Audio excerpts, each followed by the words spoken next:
आज Doubtnut app download करें। Doubtnut पर अपने सभी गणित, रसायन विज्ञान, भौतिक विज्ञान और जीव विज्ञान के डाउट्स का करो सफाया।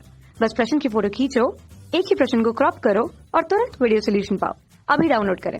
तो देखिए प्रश्न पूछा गया है कि ऐसी अधातु का उदाहरण दीजिए जो, और इसके नीचे हमारे को 5 प्रश्न दिए गए हैं, मतलब कि हर प्रश्न को में हमें अधातु का उदाहरण देना है। तो देखिए पहला जो प्रश्न है वो है कि ऐसी अधातु का उदाहरण दीजिए जो चमकीली होती है, यानी कि ऐसी कोई अधातु है जो चमकीली होती है। तो देखिए अगर हम देखें तो अधातु में सिर्फ एक ही अधातु है जो कि चमकीली होती है और उसका नाम होता है आयोडीन। आयोडीन को अगर शुद्ध अवस्था में देखोगे तो वो बहुत ही ज्यादा चमकीली होती है, जिसको हम आई से दर्शाते हैं। दूसरा प्रश्न है हमारा, विद्युत और ऊष्मा का सुचालक होती है। तो देखिए हम लोग जानते हैं कि अधातु जो होती है वह सामान्यतः हम लोग जानते हैं कि विद्युत और ऊष्मा का जो अधातु होती है वो कुचालक होती है, लेकिन हमसे पूछा गया है कि ऐसी कौन सी अधातु है जो कि विद्युत और ऊष्मा की सुचालक होती है। तो देखिए अगर हम लोग देखेंगे तो एक अधातु है ग्रेफाइट, जो कि कार्बन का अपर रूप होती है।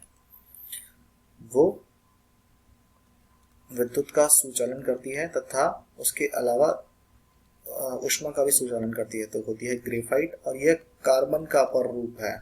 ये बात ध्यान रखिएगा, यानी कि कार्बन का ही एक रूप है। कार्बन के 3 अपर रूप होते हैं, एक होता है हीरा, एक ग्रेफाइट और एक फुलरीन। तो ग्रेफाइट जो होती है सिर्फ वही विद्युत का सुचालन करती है, हीरा तथा फुलरीन नहीं करते। इसीलिए कोयला से विद्युत का सुचालन नहीं होता, सिर्फ ग्रेफाइट ही करता है। तो ध्यान रखिएगा, सिर्फ ग्रेफाइट ही है इसका आंसर। और अब है देखिए अगला प्रश्न कि ऐसी अधातु का उदाहरण दीजिए जो कठोर होती है। तो देखिए आपसे पूछा गया कठोर। तो देखिए कठोर जो सबसे कठोरतम है, यानी कि अगर हम हमारे अर्थ पर बात करें, यानी कि पृथ्वी पर बात करें, तो सबसे कठोरतम वस्तु कौन सी है, तो वो है हमारा हीरा। यानी कि हीरा सबसे कठोर होता है। यह भी कार्बन का अपर रूप है, ध्यान रखिएगा, यानी कि यह भी कार्बन का ही अपर रूप है। यानी कि देखिए अब हीरे में ऊष्मा और विद्युत का सुचालक नहीं होता है और ये कठोर है, लेकिन ग्रेफाइट कठोर नहीं होता है। तो ये देखिए इनकी विशेषताएं अलग अलग है, पर दोनों है कार्बन के ही रूप। अगला प्रश्न आपसे पूछा गया है कि कमरे के ताप पर द्रव अवस्था में कौन सी अधातु पाई जाती है। तो देखिए कमरे का ताप मतलब 25 डिग्री तापमान पर कौन सी ऐसी अधातु है जो कि द्रवित अवस्था में पाई जाती है। तो यह सिर्फ अकेली अधातु, यानी कि अधातु में सिर्फ एक ही है जो कि 25 डिग्री पर द्रवित अवस्था में पाई जाती है, उसका नाम है ब्रोमीन।